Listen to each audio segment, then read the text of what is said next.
ভাই 26 সালে একবারে নতুন কালেকশন, একদম আপডেট কালেকশন, একদম আপডেট কালেকশন। এটার ভিতরে আপনার অনেকগুলা কালার আছে, কালার দেওয়া যাবে, ঠিক আছে। এটার ভিতরে নিত্য নতুন অনেক ডিজাইন আছে। এটার ভিতরে যেমন এই একটা মডেল আছে, তারপরে এই যে একটা মডেল আছে ভাই, মডেলের শেষ নেই। এই একটা মডেল আছে, একদম নতুন নতুন মডেল, একবারে নতুন মডেল ভাই। আপনি দেখলেই তো বুঝতে পারবেন যে আসলে কত সুন্দর মালগুলা। এই একটা মডেল আছে, তারপরে এই যে বাচ্চাদের জন্য একবারে ইউনিক ভাই। ভাই স্কুল ব্যাগের কালেকশন শুরু কত টাকা থেকে? মাত্র স্কুল ব্যাগের কালেকশন 70 টাকা থেকে শুরু। 70 টাকা থেকে বিভিন্ন প্রাইজের আছে, একদম 70 টাকা থেকে শুরু করে আপনার অনেক আইটেম আছে, 12, 13, 1600 টাকা পর্যন্ত আমাদের কাছে আইটেম গুলো আছে, ঠিক আছে।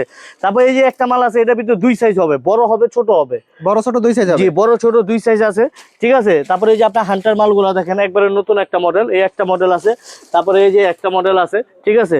তারপরে আপনার এই যে এইগুলো আছে প্রিন্টের ভিতরে, যে এইগুলো আছে, ঠিক আছে। তারপরে এই যে এইগুলো আছে, ঠিক আছে। ভাই কেউ যদি ব্যাগের ব্যবসা করতে চায় কত টাকা পুঁজি হলে মাত্র সম্ভব? মনে করেন যে ব্যাগের ব্যবসা করতে চায়, মাত্র যদি কেউ চিন্তা করে আমি 5-7 হাজার টাকার ব্যাগ নিয়ে ব্যবসা শুরু করবো, ইনশাল্লাহ শুরু করা যাবে। 5-6 হাজার টাকার ব্যাগ নিয়ে ব্যবসা শুরু করতে পারে। 5-6 হাজার টাকার ব্যাগ নিয়ে শুরু করতে পারবে যার ইনশাল্লাহ। পুঁজি কম সে অল্প পুঁজিতে শুরু করতে একবার পারবে, অল্প পুঁজিতে আর ব্যবসা যার করতে পুঁজি পারবে। আছে সে বেশি পুঁজি দিয়েও শুরু করতে পারবে। মানে মোট কথা হলো কি, আপনি আসবেন, আপনার যেটা ভালো লাগবে আপনি ওইটাই নিতে পারবেন, কোনো সমস্যা নাই, কোনো জোরাজুরি নেই যে ভাই আমার এটা ভালো লাগতেছে না আমি এটা নিবো না, ভাই আমার এটা ভালো লাগতেছে আমি এটা নিবো, কোনো জোরাজুরি নেই ভাই।